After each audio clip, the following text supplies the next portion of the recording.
A Colorado pastor had to resign. He was removed from his church for a moral failure that nobody saw coming. They were wildly surprised about it. Now it's in the news. But here's the question: should they have been surprised about it?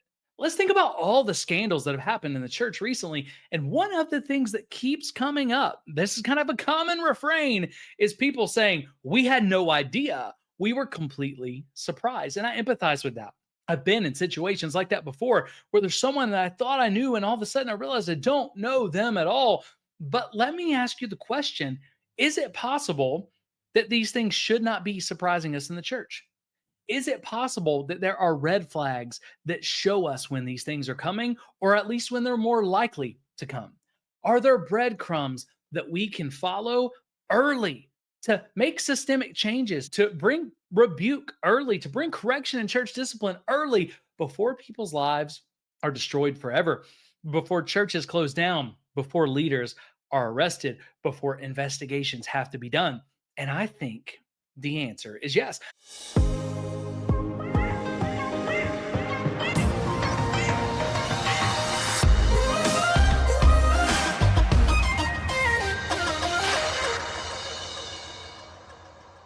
We did a whole study on 100 churches that have faced recent scandal. And the Safe Church Pledge was built around, if we do these things, it will stop most of the red flags that we see commonly across 100 recent church scandals in the last 2 years that we looked at. Okay. So, again, there's a lot of things that these churches that face scandal have in common. There's a lot of red flags that are warning lights for us saying, hey, this doesn't mean sin is happening, but this blinking warning light is telling you sin can grow here. I want you to think biblically about sin with me for a second. What is the Bible? How does the Bible talk about sin? The New Testament talks about sin like yeast, because if a little yeast gets into a batch of dough, a tiny bit can impact and change the whole batch of dough. It's the same thing with sin. But what else does yeast do? Yeast grows. Okay. So those red flags, those blinking red lights, they're letting us know, hey, sin can grow here. This is fertile soil for sin to grow. And if you don't do something, sin is likely to grow. It's more likely than not to grow here. And what does the Bible say about sin as well? It says that sin starts small, but sin, when it is full grown, what does it lead to? It leads to death. And we see that when sin is full grown, it leads to the death of dreams. It leads to sometimes the death of faith. It leads to the death of who that person was, because now, because of lifelong trauma, they're a completely different person for forever. It leads to the death of churches and organizations and people's jobs and people's livelihoods and the way that people see Jesus.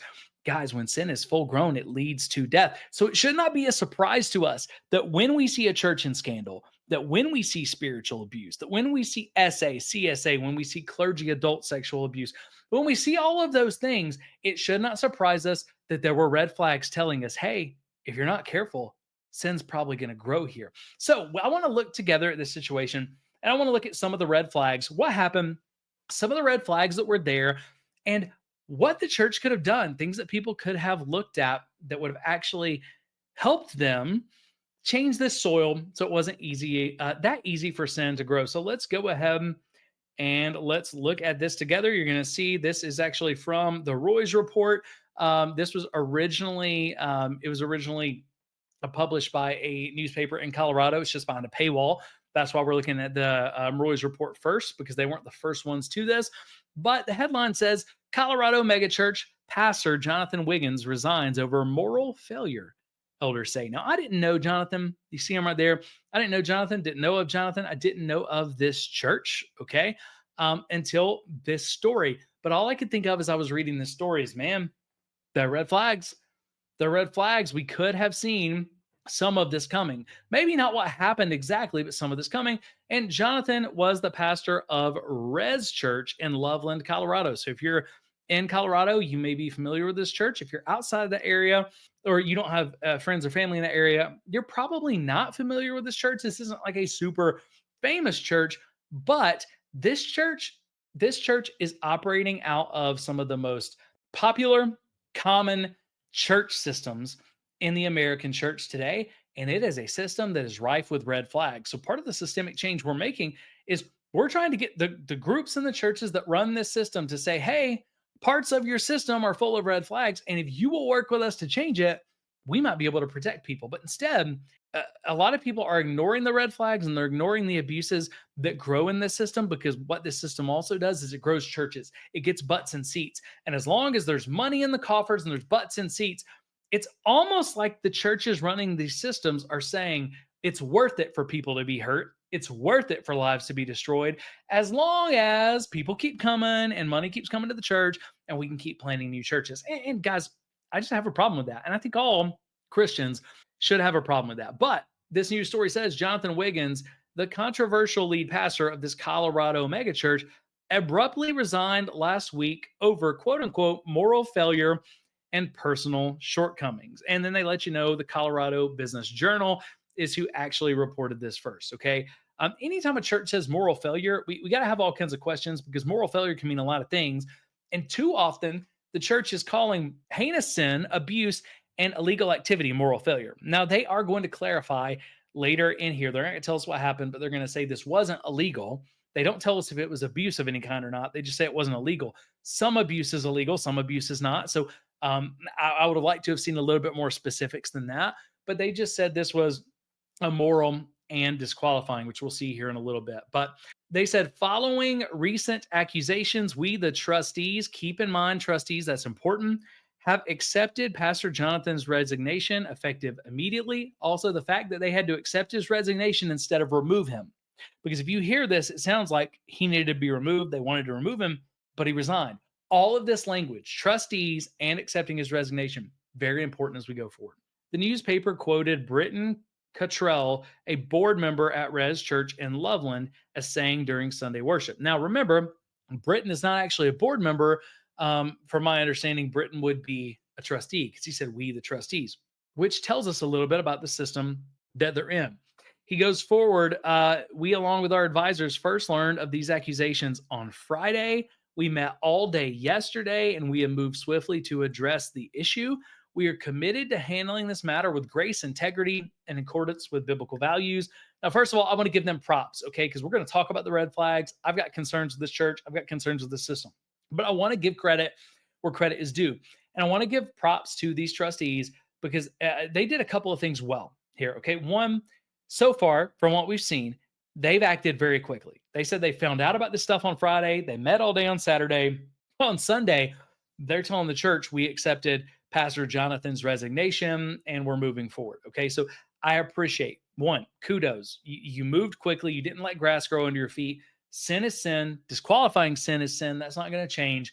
Let's go ahead and move on. We don't need to let grass grow under our feet and, just mess around trying to figure out how to do this and let other people be hurt. The other thing they did is they said, we're committed to handling this matter with grace. I appreciate that. Grace, I'm assuming they're talking about toward the victims. I would have loved to have seen that. Grace toward the people who were hurt, okay? Not just the people who were hurt, but, everybody involved.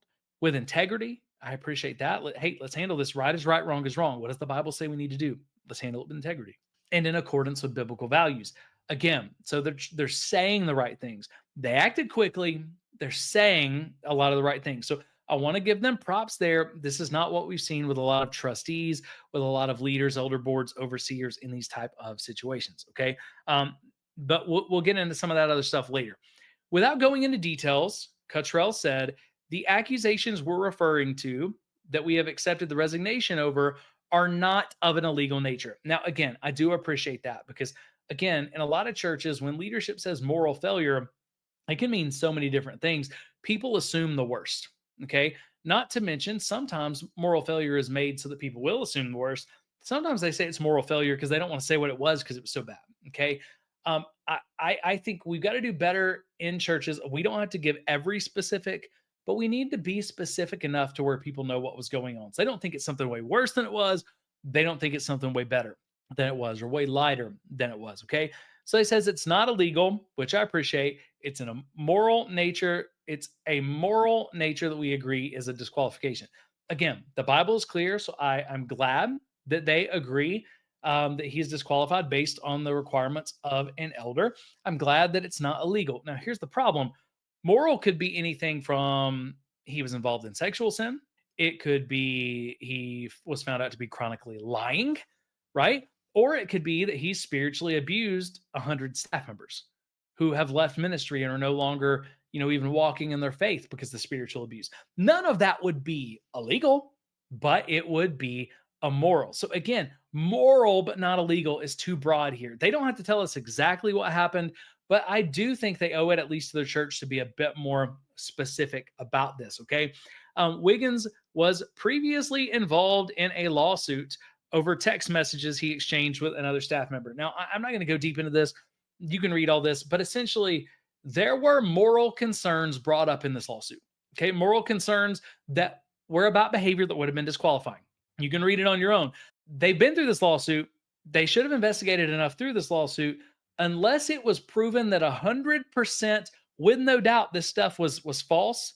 Then we got to go back to the qualifications of an elder. Unless it was proven it was false, then he was not above reproach. So this was not only a red flag, it was potentially a reason for removal, because being removed as an elder doesn't mean that the allegations or accusations are true. It means, hey, if multiple witnesses are bringing this and you can't withstand that reproach, you can't answer that reproach and show it's not true, then you're disqualified. Okay. It makes me wonder, how did they handle that lawsuit? Okay. Also, the church, and we'll talk about this here in a minute. We won't read deeply into it, but the church itself has been in a lawsuit with the school that meets at the church. Used to be one entity, from my understanding. Now they're two. So they're kind of almost suing themselves, right? Which is really weird. Okay. So again, multiple lawsuits here, one against the pastor, one with the church, and another ministry. Okay. If we're getting to the point to where we're suing people, people are being sued, we need to ask questions. Something is off here. This is not normally how the church would operate. That's a red flag in and of itself. The Roy's Report has contacted Rev Church for comment. Contact information for Wiggins was not immediately clear, but it doesn't look like they got much of a comment from the church outside of what they had already given. Now, this gets very important to what we talked about earlier.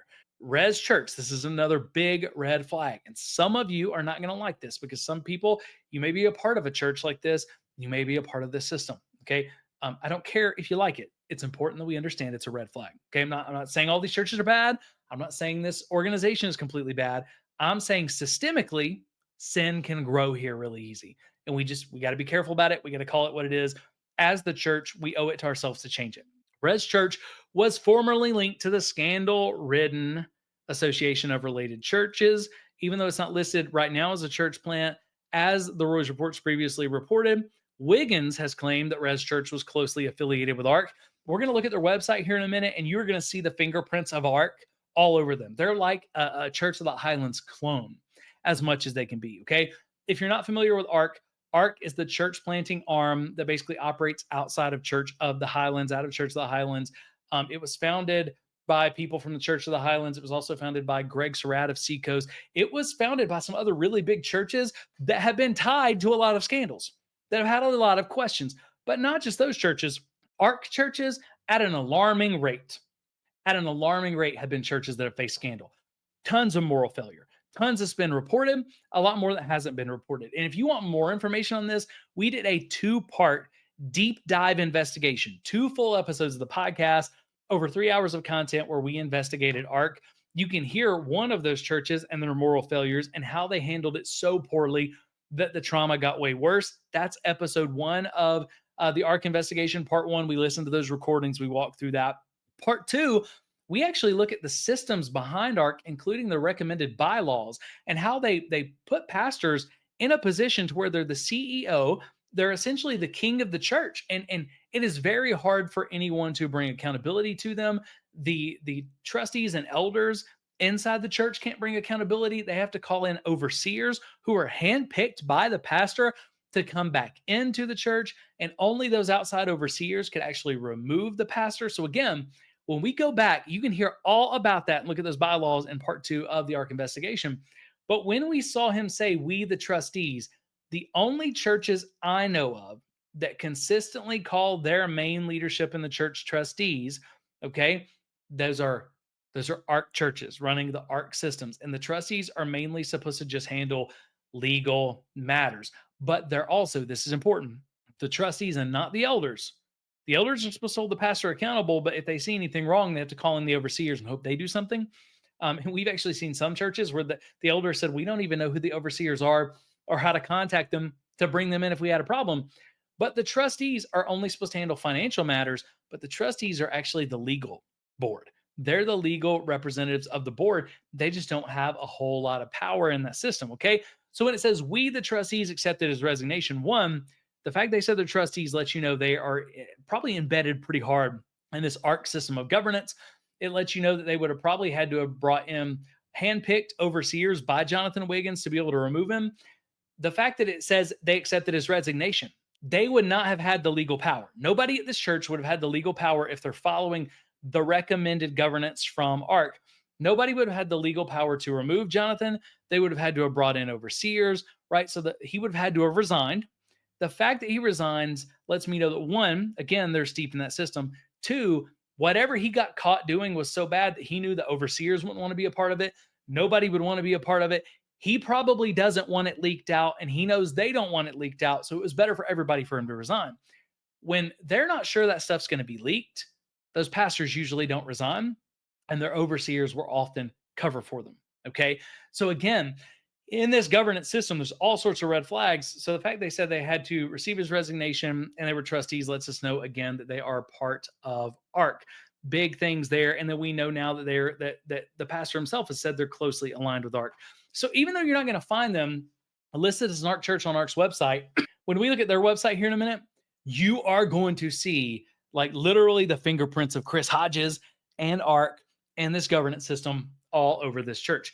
Nate McHenry, it says, a former campus pastor at the church's Resurrection School, which again, the church is apparently suing, posted, "Today is a sober day for our community.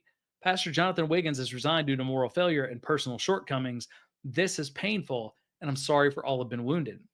I appreciate that from the campus pastor.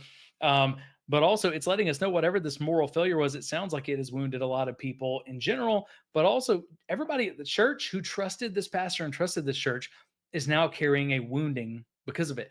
This is why pastors and church leaders and overseers are supposed to be held to such a high standard, because we hurt and damage a ton of people when we don't deal with this stuff the right way. Okay. And then, of course, it talks about the lawsuit and stuff like that. But let's go ahead. Let's look at Res Church's website and let's see the red flags that we could see. Because we've done this in the past and then we kind of stopped doing it until we got the Safe Church Pledge out. It's probably something I'm going to start doing a little bit more with the kind of the unmaking of scandals looks here. But we used to do something that we called red flag reviews. And I've got a whole sheet, things to look at, where I say, if I'm looking at a church and someone comes to me and they say, Jeff, does this look like a safe church? Does this look like a healthy church? If I don't know anything about the church, the red flag review, these are kind of the things I'm looking for. I'm looking for red flags, yellow flags, and green flags in these specific areas. Doesn't mean that if a church passes this test that they're healthy or safe. What it means is, hey, I think you could feel confident going there, asking some questions. Okay. If you see those red flags, it doesn't mean that a church is abusive, doesn't mean that a church is evil or that you're going to get hurt. What it does mean, though, is again, there's a very high likelihood that sin can grow in this soil. I would be careful if I was you. I'd ask a lot of questions before I go and get those questions answered. And me personally, I would not go to a church that does not pass the red flag review. I would personally not recommend that a family member or a friend go. Now, part of that, again, is because I've been deep seeped into these systems. I've experienced trauma out of those systems. So I'm going to be a lot more careful than maybe you will be. But I want to be clear. We're not saying just because the church doesn't pass a red flag review or they have these red flags that they are bad. All right. We need to be very clear about that, but it should concern us. So the first things I'm going to look at when I look at a church, I'm going to look at finances. I'm going to look at leadership. I'm going to look at finances. I'm going to look at leadership. Let's go ahead and start out by looking at leadership. And another way of talking about leadership, you see it on the Safe Church Pledge, is actually what we would call governance. What kind of governance and leadership does this church have? Usually that's going to be under their about section. So I'm going to look at their about section here, locations, who we are, what to expect, our leadership. There we go. Our leadership is normally where you're going to find, do they have elders? Do they not? Do they have deacons? Do they not? Do they have overseers? Do they not? If a church is clear about this and they're forthcoming about this, this is where you're going to find out about their leadership. Sometimes all you're going to see is a pastor. Usually, not always, usually that means the pastor's kind of the king of the castle. And they're running this ARC type system, this recommended system to where the pastor can really not be checked by hardly anybody because they're the CEO of the organization who handpicks their board, handpicks their overseers, and can remove people over time who don't agree with them. Okay.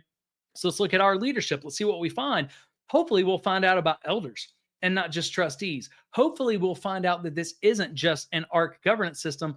But look, here's what we find. This is all there is. Good things are on the way. God's work is never finished. And then Jeremiah 29:11. So what does that tell us? We could go in the Wayback Machine and confirm, but what that tells me is that probably the only people on the leadership was Jonathan Wiggins and maybe his wife. And because they removed their pastor, now they've got this just kind of canned response. Hey, we know, we know Pastor Jonathan got removed. We know you guys are wounded. We know you got all these questions right now, but good things are on the way. God's always working out things for the good. God's work is never finished. Hey, I appreciate all that, but guess what? That doesn't make people feel better. That doesn't fix the wounding.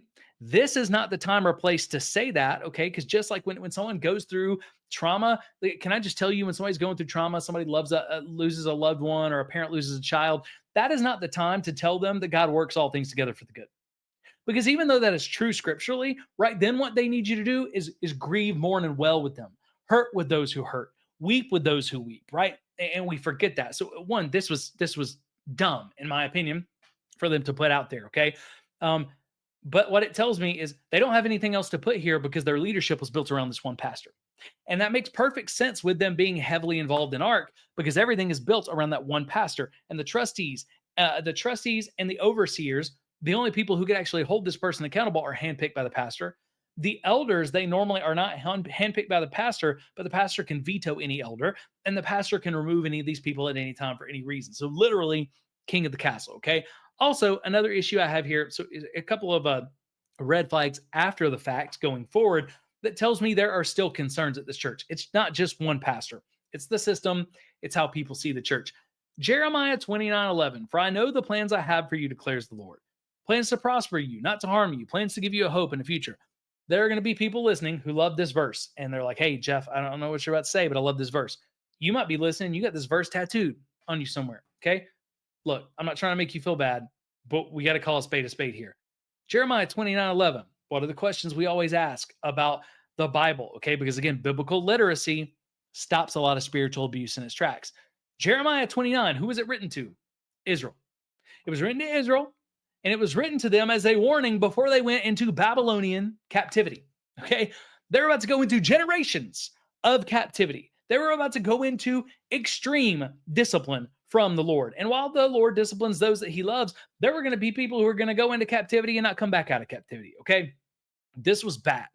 This was Jeremiah warning them, but he's talking to the nation of Israel. For I know the plans I have for you, not necessarily individuals, because there were people who didn't prosper. There were people who were harmed.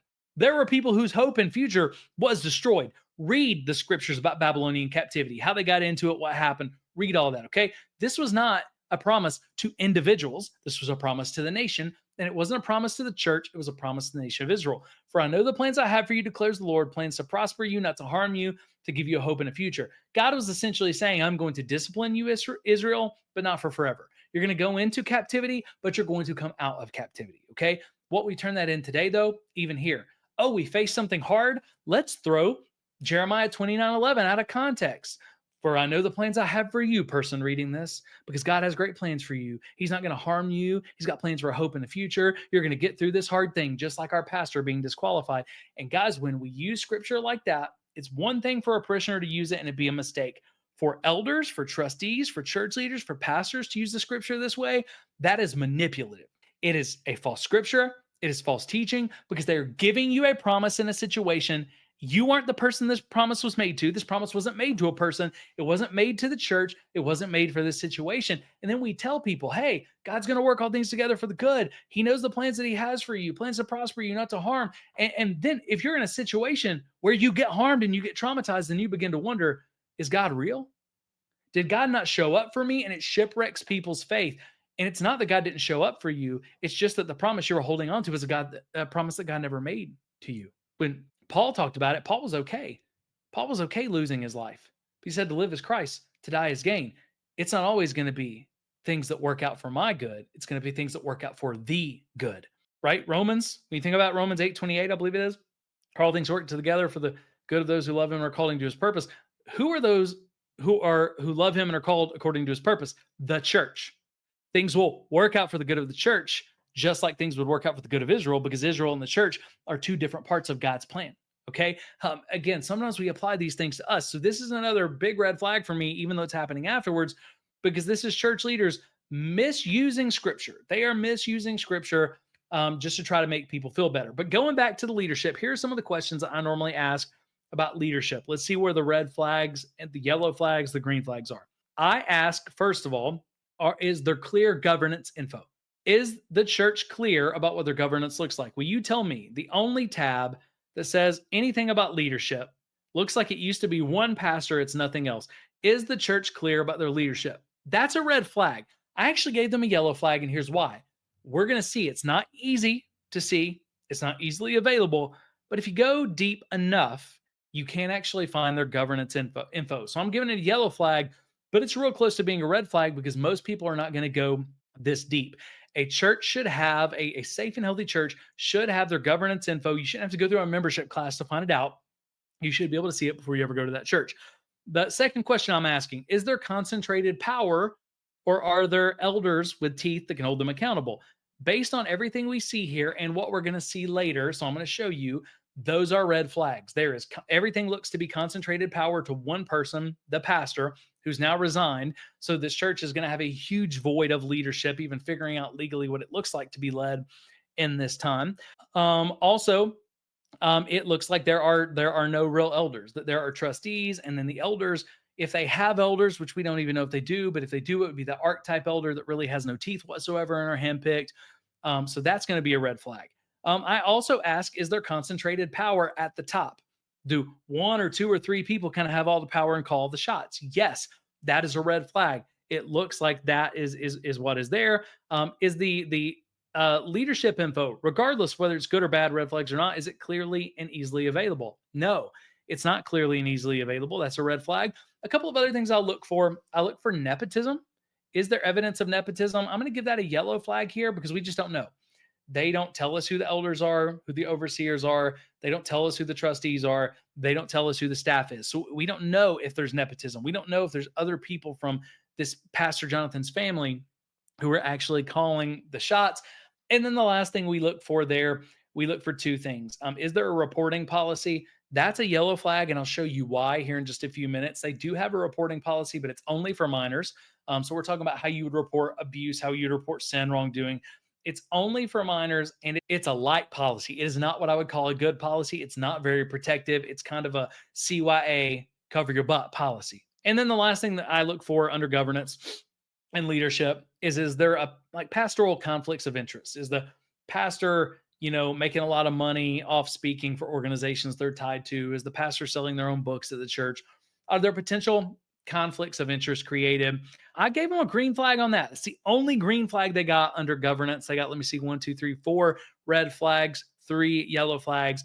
They got 1 green flag, and it's that I didn't see a lot of conflicts of interest. So now let's go to finances. Okay.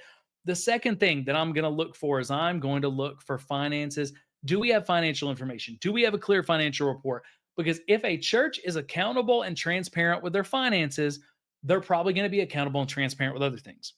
If they're not accountable and transparent with their finances, they're coy, they're only trying to show you the good things, they're probably going to be that way in other areas of ministry. What I have seen is if you learn how transparent and accountable a church is based on their governance and their finances, it will tell you usually all you need to know about a church, right? So they're not transparent and they're not very accountable in their governance from what we can see. Let's look for finances. So let's just look at this homepage. They're a non-denominational church.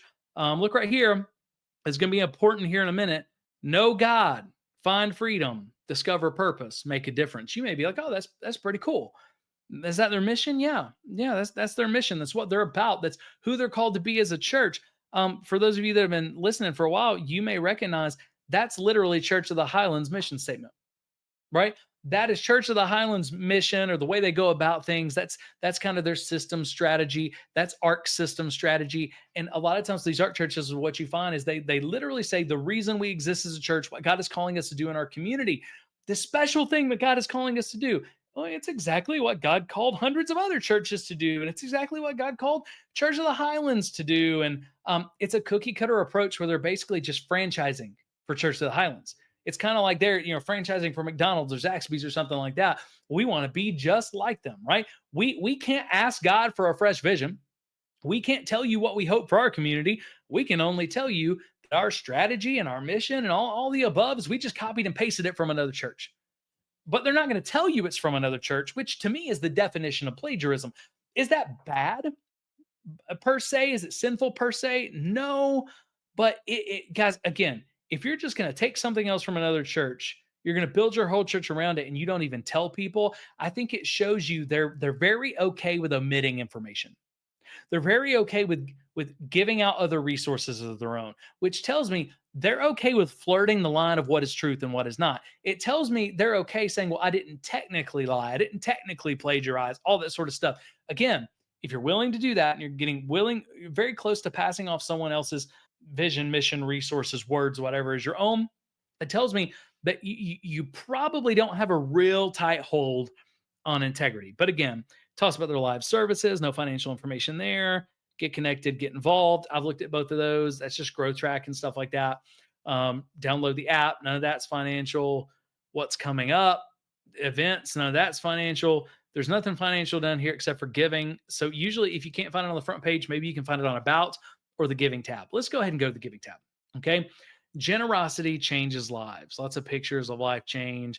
Thank you for investing in our church, our city, the kingdom of God through your giving.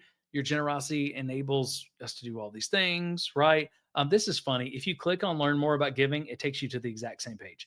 It's just a dumb loop. Like I thought, oh, maybe they got a financial report here. No, just a dumb loop. Whoever's in charge of the website here, like remove that button. That makes no sense, right? Online giving tells you how to give. That's all that is. You can give stock. You can give from your donor advised fund. You can give crypto. Tons of ways to give. You can give by check, weekend services, non-cash giving. Okay, maybe we found a spot where they're going to tell us where the money goes. This literally says where it goes, right? If you go to SAI's website, spiritualabuse.institute, and you go to where does the money go, that's where we show you how all the money's used. It's where we show you the parameters that we have in place, why we don't pay employees and we only pay contractors, all of that. And it actually shows you our month to date expenditures, exactly, budget, income, all of that. Okay, it's very detailed. So maybe they're showing this here, your support. Well, this isn't it. Your faithful support and prayers are helping us continue the mission of our church to reach the lost with the gospel. Okay, yeah, so it's basically a thank you. Got that. That doesn't tell me where it goes. Financial accountability. This is probably where it's at. That's what we're looking for, is financial accountability. We want you to know that the financial integrity is of the utmost importance to this ministry. Okay, well, then they're definitely going to show us where money goes. We don't take your trust lightly. In fact, we've established specific standards to guarantee that our finances are handled in the best and most honorable way. Keep in mind, they're never going to tell you what these specific standards really are. They're going to tell you here, like they're going to tell you 30,000 foot what the standards are, and that's going to tell you nothing. Okay. Our board of trustees is comprised of respected business leaders in our congregation. Great. Them being respected means nothing about financial accountability. They serve as non-staff elders and oversee finances and properties. I told you trustees only see finances, oversee finances. I miss properties, but it's usually they oversee the buildings, the facilities, and money. That's all they do. Okay, he calls them non-staff elders. They're not actually functioning as elders. Okay, they're budget people, they're money people. They sign checks. They make sure the facilities are good. The taxes, or not the taxes, but all the other stuff is taken care of. All right. They ensure that we're good stewards with the money you've entrusted the church. He tells you that, but he does not tell you how. And I would say this: if they're going to ensure that we're good stewards of the money they've entrusted the church, they're going to make sure that they can put out a report that the church is going to be fine with. There's no report. All staff salaries are based on nationally accepted compensation studies. Great. Okay. We're glad that you're doing that. That's good. We don't know what those salaries are. We're not seeing those studies. So, yeah, I mean, you can say that. We don't really know if it's happening or not, but that sounds good. Guys, the problem is that stuff sounds good. That is the bare minimum that is expected for pretty much any nonprofit. When we decided what I could bill for as a contract worker when I have to do a project for SAI, we looked kind of nationally at studies and information. The board looked, I was recused, all of that, and they looked at it and said, okay, well, what would be fair there? And then we ended up doing something that was almost to a degree unfair for the sake of accountability, right?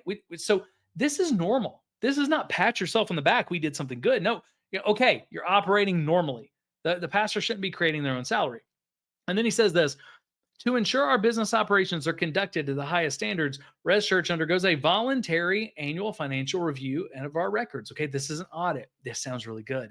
This examination is conducted by Cape and Krause, the country's leading accounting and advisory firm serving Christian not-for-profits community. Yes, Cape and Krause is very well known. Also, did you know multiple clients of Cape and Krause that were audited every year by Cape and Krause have had scandals, moral failures, financial scandals, and everything else? Because all Cape and Krause is doing, they're a firm that is auditing to say, hey, are you doing anything that is like wildly illegal? That's pretty much all they're doing. They're not a firm that is saying, hey, we want to make sure that you're being morally upright with this. Okay. Because when people tell me, oh, we're audited by Cape and Krause, I'm like, okay, well, so is Gateway. They got a lot of financial questions around them. Okay. Cape and Krause has audited a whole lot of people who have a whole lot of financial questions. Scripturally, we're supposed to be as the church above reproach. And you're saying, well, we had a firm from the world audit us, right? That doesn't mean anything. All right. And then they just tell you, we're honored that you would join us in this great work of touching our world with God's love. All right. Well, that doesn't tell me anything about financial accountability, does it? Legacy. Legacy is just about one. Legacy is about a group, legacy givers that feel like their spiritual gift is giving, and they're business leaders who help raise money for the church. Legacy is also what I would consider a miracle offering. It's end of the year offering where they fund a bunch of stuff, and it's above and beyond your tithe, and they're kind of, I think it's very manipulative for money. Also, it's another copy and paste from Church of the Highlands. They do their legacy offering. Well, let's go. Let's see if I'm right here. That looks like the same logo pretty much that Church of the Highlands uses. And yep, their Heart for the House offering. This is all where they're just going to tell you, oh, look what we did locally. We planted all these churches, but we're not telling you how much of the total amount went. Also, did you plant these churches? Or, oh, no, we've helped launch churches so far. Well, helping launch churches, is that just the money you're giving to ARC? Because if they're a part of ARC and they're using ARC systems, they're probably giving at least 10% to ARC. Okay. There are other initiatives. They tell you what they did, but not where a single dime of money went. So, yeah, legacy, it's not any of these things. It is just, hey, let's talk about the offering. Let's talk about some of the things we did without any actual financial information. This is the special offering. Same thing. All these are bullet points. I'm just showing you so that you know I'm not making anything up here. Guys, you can join the legacy team and help them raise money. None of this is financial transparency. Zero. Okay. And then that's it. That's all that we've got here. So let's go back to this homepage and now let's ask some questions about this red flag review. The first question I always ask when I'm looking at finances, I'm asking, is there a publicly available, easily accessible financial report? I don't even have to like it. It could be a pie chart. Is there a financial report with actual numbers? The answer is no. And when they don't have even that, that is a massive red flag. The second question I ask, is there a detailed financial report? Not a pie chart. Okay, so you might have a green flag on the other, but you got a green flag on this. Is there a detailed report that is actually showing me where the money in different ministries is going, where I can get a good idea of how this church is using donor money? Okay, does it look anywhere near the equivalent of a normal nonprofit 990 form where they're having to give all of their major programs where that money is going and then where the money's coming from, what they've got in assets, liabilities, all of that? No, there's not one. Another huge red flag. Third thing I ask, do they have a 90-day tithe challenge? Because churches that have a 90-day tithe challenge most often have a lot of other red flags as well. So that is a red flag for me. One, because the Bible doesn't teach tithing that way. Two, the 90-day tithe challenges are often very manipulative. People rarely get their money back, like it says, whole thing. That's a green flag. It's one of the only green flags they have here, but that's a green flag. I didn't see the 90-day tithe challenge. Doesn't mean they don't have one, but I didn't see it promoted on their website. Do they have compulsory tithe language? A little bit on their giving page, but a lot more when you go through Growth Track, which I'll show you here in a minute. So yes, that's a red flag. They do have compulsory tithing language, which means you're supposed to give, you have to give 10%. The Bible teaches we give 10%. Do they have what we would call a miracle? I say miracle slash legacy offerings. Yes, they have a legacy offering, a heart for the house offering. Big red flag. If you want to know why it's a red flag, I have a whole video, whole podcast episode we did on miracle offerings that you can go check out. Okay.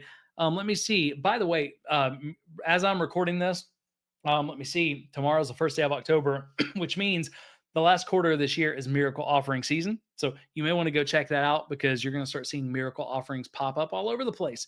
And if you know what to look for, it's going to tell you a lot about the churches around you. If you don't, you may miss it. Um, do they have guilt and fear language around tithing? I gave them a green flag for that. There's not a ton of just overt guilt and fear language. That's their second green flag. And then deceptive annual reports. Do they have deceptive annual reports? Well, when they don't have an annual report, that is also a red flag because by not having an annual report, it's definitely deceptive. Okay. And again, maybe they give these to their church, but they're not giving these to people who would be coming from the outside. Safe and transparent churches are going to give you information generally, most often on the front end. I know some churches that don't do that, that are safe, but I also tell them every time I talk to them, you need to do this. Why not? Being above reproach, put your finances out there for the public to see. That's what normal nonprofits have to do. Okay. So that's everything. And under the financial systems, under the governance systems, we are primarily, predominantly red flags. Okay. So the next thing I start looking for is I start looking for different ways they treat their volunteers, and I start looking at specific systems they have. Okay. And a lot of the systems I'm looking for are systems, they're not all ARC systems. You find similar systems with other big mega churches and stuff like that. But a lot of these huge mega churches and a lot of the churches that are following them are running the same set of systems, whether they're a part of ARC or not, whether they're called ARC or not. And again, whether it's called by these names or not, if they have these systems, this is ripe soil where sin could grow. Okay. Because we've seen it time and time again. Some of these you're going to disagree with. I'm going to go ahead and tell you, we got videos on all these. But the first one I'm going to talk about is Growth Track. We got a whole video on why Growth Track is dangerous. And we walk through Growth Track. People are going to disagree with it all they want. You're going to find a whole lot of Growth Track in a whole lot of churches where scandal has happened. And you're going to find a whole lot of people who have experienced religious trauma who will tell you about their experience with Growth Track. So this has done damage to people. Whether you agree with it or not, it's done damage to people. And we've got to own that up. But a lot of these are going to be archetype systems: Freedom, Kingdom Builders, Growth Track, 21-day fast serve day, having your own college. These aren't necessarily bad. Having a dream team. None of these things are necessarily bad by themselves, but they have, some of them have markers that are concerning. Others of them are just showing you the more of these things that are there, the more steeped into the system they are. And the system as a whole, okay, the system of doing church, it's grow big really fast, stay big, start big, stay big, do all that. And by the way, there's next to no accountability for the pastors. So you have a huge church, a lot of expectation, a lot of notoriety, and then a pastor who doesn't get held accountable. So this system as a whole causes a lot of problems. So let's go ahead and let's look at this. Again, let's look at the about section. Let's look at who we are, and let's just find out some, well, if I can get there, let's find out some information about this church. Again, who we are. Well, who we are is you find freedom, discover purpose, make a difference, know God, all those sort of things, which is copy and paste ARC.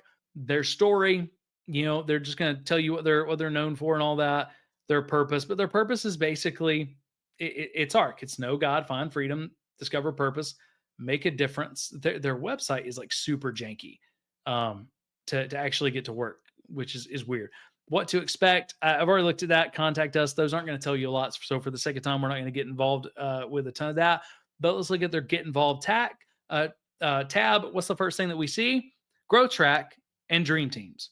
Growth Track and Dream Teams. So let's go ahead and look at it because we're going to find out a whole lot of information from Growth Track. Okay. And you're going to see in the Growth Track booklet, which is basically copied and pasted and adapted from Church of the Highlands. They're never going to tell you that. They basically just plagiarize the whole thing. And I guess assume people won't notice, and a lot of people won't.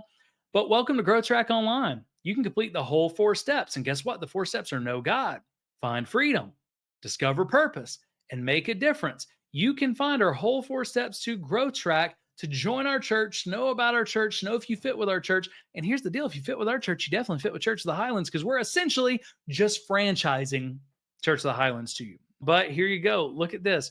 We can view the digital growth track booklet. So let's go ahead. Let me see what that looks like for you guys. Okay, you can see that pretty well. Let's go ahead and let's look at the growth track booklet here. It's going to have fancy graphics and all the stuff. It's going to look good. That's fine. Lots of pictures. That's fine. But let's get to the meat of this. What is growth track actually trying to teach? Growth track, to get started, to join essentially Res Church, you need to go through growth track, which is all about that strategy: know God, find freedom, discover purpose, make a difference. You watch a video, you make a commitment, you do some stuff, you get there. Okay. Our prayer for you, they've got some scripture there. Our spiritual journey consists of 4 steps. Okay. Know God, right? And you're going to fill in all these things when you go through the class, all of that. Okay. Now, here's what I want to show you. Let's just stop right here for a second. I want to show you, let me see. I want to show you growth track from Church of the Highlands. Okay, you see it right there? Highlands growth track. This is the same growth track book that you're going to find on Church of the Highlands. It's going to look different. The content is mainly the same. This book is much bigger because you're going to see in certain places where Res Church just takes this stuff out. But again, this is why these are red flags. It's a lot of copying and pasting of the same system. I would call this plagiarism. You are passing off as a church another church's systems as your own without saying anything or saying we're doing this because we're in our church and we believe in the systems. None of that. Okay.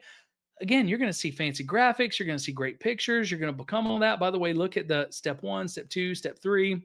You're going to see all those steps. Highlands Growth Track, you become a member, you discover your design, you join the team, but that's also, it's know God, find freedom, discover purpose, make a difference, which you're going to see all through here. Okay. The Highland story, very similar to how they started out. Okay. Our prayer for you, let's just go back and look at that because, again, they are very similar. And let me move that tab there because I'm pretty sure they had almost the same exact thing. Our prayer for you. Okay. Let's just look at these. Our prayer for you. And then they go through our spiritual journey consists of 4 steps: know God, find freedom, discover purpose, make a difference. This may look like it's a little different here, but our spiritual journey consists of 4 steps, right? It's know God, find freedom, discover purpose, make a difference. And then they got their fill in the blanks. This is essentially the exact same concept. They have copied and pasted this from Church of the Highlands, which many of these do. Church of the Highlands is going to tell you in that first step about their governance, which is, it's helpful to know about their governance. We'll see what we can learn from that here in just a second. But let's look at Res Church. Res Church, church governance. Okay. Our church is made up of 3 groups. Well, Church of the Highlands, our government is made up of 3 groups of elders. We are guided by the staff. We are protected by trustees. We are strengthened by overseers, I believe is how it's said. And a lot of times it's guided by elders. And if you get big enough, you become guided by staff. So let's go ahead and look. That's going to be the same thing that fill in the blanks. You can decide whether it's elders or staff. We're guided by, we're protected by, we're strengthened. It is the exact same thing. Okay, church finances. Let's see. Oh, look, it's the exact same thing again. Do you guys see what I'm talking about? Church of the Highlands, we believe in the principle of tithing. We recognize that giving 10% of our income is the biblical standard for giving. It's actually not. The New Testament standard is that you give generously. The Old Testament standard was 3 separate tithes that came out to about 22.3%, 23, something like that. It was around there. Okay. But anyway, those tithes, there were 3 separate tithes. They were a lot more. The biblical standard has never been just 10%. But when people teach compulsory monetary tithing and they try to teach one tithe from the Old Testament and put it onto the New Testament, which is unbiblical, then they'll tell you from Malachi 3:10, you have to tithe or you're robbing God. And then God, you can be under a curse, all of that sort of stuff. All of that comes from compulsory tithing. So again, compulsory tithing, I told you I would show you that here in a minute. Let's look at these verses. Proverbs 3:9 and 10, Malachi 3:10. Malachi 3:10 is there. They use that same one: tithes, offerings, the gift of giving, all of that. Okay. Let's look back at Church of the Highlands. You got your tithes, your offerings, your gift of giving, same exact stuff. Okay. So very minor changes. Okay. What are your next steps? You become a member of Church of the Highlands. You join a small group. You finish growth track. You join the dream team. Okay. Let's see if they've got this. Okay. What they have here, you're going to find this in Church of the Highlands as well. We're just going to see it in a different place. This is the membership covenant. And this is actually one of the red flags we look out for. Is there a membership covenant that controls how you would behave or tries to control how you would call something out if you ever see a problem? Well, look at this. To become a part of the Res family, The very first thing, I have to protect the unity of my church by acting in love toward other members, by refusing to gossip, and by following the leaders. Also, if you look, I'm going to share responsibility in my church by praying for its growth and health, inviting people to attend, warmly welcoming those who visit. I'm going to serve the ministry, which basically, if I'm going to be a member, I have to start serving and do all of that.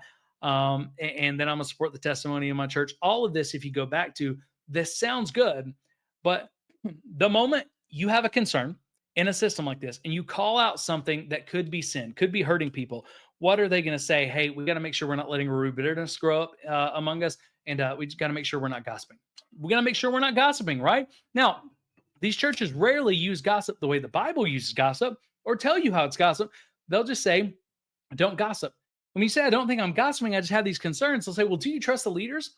Because remember, in the covenant, you said you were going to follow the leaders, you're going to honor the leaders, you're going to trust the leaders. And so if you're talking about these concerns, then one, you're not trusting the leaders, and two, you're gossiping because you don't know what you're talking about. Well, could the leaders let me know what I'm talking about, what I'm missing? No, because you need to follow them and you need to trust them. Okay. And then if you keep pushing, what are they going to say? They're going to say, you know what? You're not acting in honor. You're not following the leader. You're not acting in, geez, guys, I cannot use my keyboard today. You're not acting in love toward other members. That's what you're doing. You're not acting in love toward other members. Also, you know what? You're supposed to pray for our church's growth and health. And what you're actually doing, if you talk about these things, it could cause people not to come to our church. You said you would invite people to the church. You said you would warmly welcome those who visit. You're going to pray for its growth and health. We're getting to step two. And I'm already telling you, you're hurting the church by telling the truth. You're hurting the church by asking questions. You're hurting the church by doing this gossip thing. Do you see how this member covenant, as good as it sounds, how it can be used to control people? Okay. That is a problem. And you actually are going to find the same thing right there, just right next step in Church of the Highlands, becoming a member. I'm going to protect the unity of the church. You know what? The only thing that changed here is that Rev Church took out the scriptures. Now, some of these scriptures are highly manipulative and used out of context. Some of them are good, but this is why their book is so much smaller, because they take out things like the scriptures. Some of actually probably the best parts of this. Okay. So let's continue looking at Rev Church there. Of course, the Rev Church story in a different spot, but it's the same thing really as Highlands. You just plug and play your story. Step two, find freedom. They're going to walk through all of that, and find freedom is all about finding small groups. There are 3 semesters every year. They're free market. Everyone can join, blah, blah, blah. Okay. Let's just stop. Let's see what Highlands actually talks about. Okay. Now, Highlands just has a different step. Okay. So remember, discovering your design, learning about, your gifts and stuff like that, their personality assessment, all of that stuff is there. It's a whole lot of pages, but it's to help you find where you could best serve. That's just going to be in a different spot with Res. Okay. And again, they got so much of this stuff that Res actually has online, which I would appreciate, because this is all about trying to get you into a place where you can serve. Let's find out about their small groups though. Okay. Step 3 is join the team. They want you to join the team. Again, that's all of those 2 steps are about beginning serving. But let's get in here. They're going to find a place about small groups. It's just going to look a little different, but it's going to be the same type of stuff unless I missed it. Most of this is all about getting you to serve, getting you to serve, getting you to give.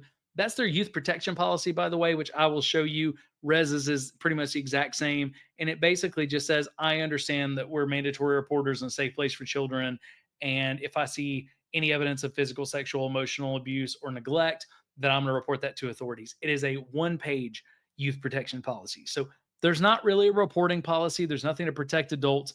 And as far as protecting students goes, that students and kids, that's basically just saying if you see the most basic forms of abuse, report it, and then we'll call DCS. That is not a child protection policy. I want to see a lot more information about how we're going to protect children in churches, okay? But also adults, right? So you got that. That is going to be there. We're going to talk about the leadership honor code because it's in the other one as well. I'm trying to find their small groups information. And somewhere along the line, I think I missed it, or maybe in Church of the Highlands, it's in a different spot, but in Church of the Highlands, their groups are basically the same way. So anyway, I may have just missed that somewhere. So we'll come back to just becoming a member. But this free market small group stuff, this is taken directly from Church of the Highlands, even if it's not from that same document. Okay. Then again, discover purpose. You saw a minute ago all the discovering your gift stuff. This is all the same thing, but you take the gifts and personalities assessments online. Okay. All that stuff that Church of the Highlands had, it's the same stuff. They just put it online, make a difference. This is all about getting you to join a serve team because, again, if you join a small group, so we have some control over you, you give 10% of your income at least, and then give to, legacy offering and our miracle offerings, and then you serve, they will consider you in this system a fully devoted follower of Christ, what they call a fully engaged, what we used to call at the church I was at, a fully engaged member. They don't really want anything else from you because, again, if you're giving, then you're funding it. If you're serving, then you're the free labor. And then if you're in the small group, yeah, we can help you grow, but also there's a lot more control, and we can help approach you with your small group leaders if there's any sort of concern. So again, there's good parts of small groups, but there's a lot of crazy stuff with all of it too. They give you all the places you can serve. They give you the statement of faith. All of this is in Church of the Highlands as well. Look at their abuse policy. It's the same thing. It's copied and pasted. It's the same thing. A one-page policy that says we report the what is legally required to us to report in our state is not a protection policy for kids. All right, they got a leadership honor code. Church of the Highlands also has a leadership honor code, but let's just read through this and let's see if they've lived this out. Okay, as an essential part of Res Church leadership family, you have a responsibility to develop and exhibit a growing expression of Christ in your words and actions. We talk about it all the time. That's good. If you're going to say you're a follower of Christ, you need to show fruit. That's basically what they're saying. This should be the basic premise of your desire to participate in a servant leadership position here at Res Church, because that's what Growth Track is about. As Christians, the way we present ourselves to others is of vital importance to the way that others perceive Christ. And I agree, which is why this church being set up with these systems and this pastor being removed for moral failure kind of flies in the face of this, because the way people outside of your church are going to perceive Christ is going to be affected by this moral failure. Our words and actions should show the world who Christ is and exemplify the best qualities of a maturing believer and a servant leader. Okay. Let me see. Res church leaders are committed to exemplifying the highest moral standards of integrity and character. The highest moral standards of integrity and character would be we show you where the money goes. We give you more information than you ask for, because, again, they didn't say high standards, they said the highest standards. The highest moral standards would be we have multiple levels of real accountability, not fake sham accountability. We're not making our pastor a CEO. We're holding each other accountable, again, which they're not doing. The highest standards of morality and accountability, integrity and character would be saying, here's how we're governed, and we want everybody to know so that you can know how we're held accountable. The highest standards would be a robust protection policy, not just for children, but for youth, but for adults, a reporting policy that says if sin is going on, if people are being hurt, here are the different ways that you can report it where you are protected and it is dealt with, because we want to be integrous. They're not doing any of the things they said they would do. Together, we all reach toward the goal of a lifestyle that says, look at me and see what Jesus looks like. You don't have to be perfect, but you should be holding this really high standard. And then they're not holding this really high standard at all. They're just not living out what they say there. We can go all the way through this, but we don't need to keep looking at that. But basically, once I looked at this stuff, I was looking at other red flags to where I essentially just looked at it. Growth Track, the 21-day fast, serve days, all of the stuff from Church of the Highlands, Kingdom Builders, they had all of those. I think the only thing they didn't have was the college, and I couldn't find a ton of information about freedom. So tons of red flags there. Looking at, narcissism, some kind of narcissistic systems, red flags that we look at. They had special me language where we just talk about, all this talk about finding your purpose where we're at, being a life-giving church. Those things were kind of there, so gave them a yellow flag. But other things we always look for, narcissistic systems have regurgitated mission statements. Big red flag there. Plagiarism. Big yellow flag there. I didn't see plagiarism in sermons, but I saw plagiarism with the systems from Growth Track, legacy offerings, legacy sermons, all of that. Franchise campuses, toxic honor language, unity language, like in the member covenant to kind of control you. And then even counting when they look at their locations. So let's look at this. When you look at their different locations, one thing I always look at, and this seems so simple, are they counting their online campus and international campuses and prison campuses? Are they doing things like that just so it looks like they're bigger than they are? this is a two campus church, but they're also showing you they planted a church in Brazil and calling it a campus. They're showing you online. Why do they do that? Not because they're real campuses. Most of the time, churches do that because there's a desire, again, to look bigger than we are. So, tons of red flags there. Around volunteers, we look, are they using the dream team language to try to make it look really special if you're volunteering? And this may sound really simple, but guys, if you feel like you're honoring God in a really special way for volunteering, and if you're not, that you're like being disobedient or you're dishonoring God, it's another way for us to control you. Yes, they use the dream team language. We look for, do they have a membership covenant? Yes, they do. Two red flags there. Do they overuse purpose language, and that really being a part of this church and this group and this special way of doing things helps you fulfill your purpose? Absolutely. And then, are you required to tithe to be a volunteer? Yep, red flag. Are most of the volunteer opportunities insular? Yes, they are. I gave them a yellow flag there because they do a lot of work with the Dream Center, but it's unclear how connected they are to that Dream Center. Like with Church of the Highlands, I think they oversee their Dream Center. We look at their affiliations, which we've already talked about. They're very affiliated with ARC. We look at some of their business operations, all that sort of stuff. At the end of the day, though, guys, they were filled with red flags with this red flag review. Tons of the systems where sin and abuse has grown over time, where people can be controlled, and where there's next to no accountability for the pastor. Should they have been surprised when spiritual abuse happened? I don't think so. I don't think they should have been surprised at all. And I think if we look for more of these red flags, which you may totally disagree with me on some of these, but guys, I'm telling you, look at the spiritual abuse cases we've seen. Look at all of that stuff. Look at the scandals. Look at the criminal behavior. Look at all of it. When you find churches where we have moral failure, when you find churches where we have crazy stuff going on, you will find these red flags. So if we will look and if we will find soil where it's easy for sin to grow, and then we will deal with that soil and we will deal with those systems and we will instead replace it with accountability and transparency. Look, again, what you're going to find, transparency and accountability, that's what's missing from churches like this. And that's exactly what they needed. If you look for that, we'll often see abusive situations before it happens.